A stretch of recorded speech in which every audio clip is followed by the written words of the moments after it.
Hello guys, how are you doing? Today we have a very simple error called invalid video reference must be replaced. Don't worry, it's very simple. It happens for all versions of our videos, so all you need is just delete this card through info cards here. So just click here on the edit and delete this card. As you see, it's simple. So click save here. And now you can change anything you want.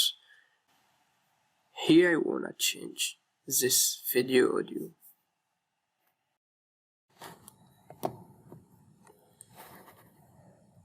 And click save. Save. As you see, you will find everything is worked correctly. So I hope it helped. See you in next video. Goodbye.